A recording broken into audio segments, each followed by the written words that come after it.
മുഖ്യമന്ത്രി പിണറായി വിജയനും സംസ്ഥാന സർക്കാരിനും വീണ്ടും ചോദ്യങ്ങളുമായി ഗവർണർ.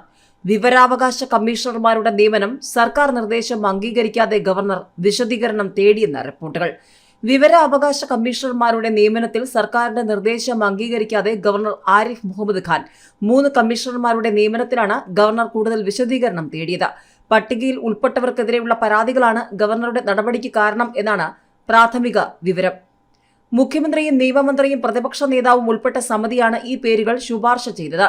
ഇതിന്റെ അടിസ്ഥാനത്തിൽ ഗവർണറുടെ മുന്നിലേക്ക് എത്തിയ 3 പേരിൽ ടി.കെ. രാമകൃഷ്ണൻ, എം. ശ്രീകുമാർ എന്നിവർ അധ്യാപക രംഗത്ത് നിന്നുള്ളവരും ഒരാൾ മാധ്യമ രംഗത്ത് നിന്നുമുള്ള സോണിച്ചൻ പി. ജോസഫുമാണ്.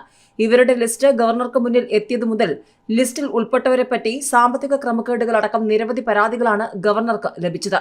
മാത്രമല്ല, സുപ്രീംകോടതി മാനദണ്ഡങ്ങൾക്ക് വിരുദ്ധമായാണ് ഈ 3 പേരെയും സർക്കാർ പട്ടികയിൽ ഉൾപ്പെടുത്തിയത് എന്ന പരാതിയും ഗവർണർക്ക് ലഭിച്ചിരുന്നു. 52 പേരുടെ ഷോർട്ട് ലിസ്റ്റിൽ നിന്നാണ് ഈ 3 പേരെ തെരഞ്ഞെടുത്തതെന്നും ഈ തെരഞ്ഞെടുപ്പിൽ മാനദണ്ഡങ്ങളുടെ ലംഘനങ്ങൾ ഉണ്ടായിട്ടുണ്ടെന്നും കാണിച്ചാണ് ഗവർണർക്ക് ലഭിച്ച പരാതി.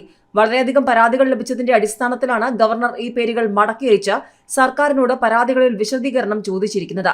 ലിസ്റ്റ് തള്ളുകയല്ല, മറിച്ച് വിശദീകരണം ചോദിച്ചിരിക്കുകയാണ് ഗവർണർ ചെയ്തിരിക്കുന്നത്. സർക്കാരിന്റെ വിശദീകരണത്തിന്റെ അടിസ്ഥാനത്തിലായിരിക്കും ഈ 3 പേരുകൾ അംഗീകരിക്കണോ വേണ്ടയോ എന്ന കാര്യത്തിൽ ഗവർണർ തീരുമാനമെടുക്കുക.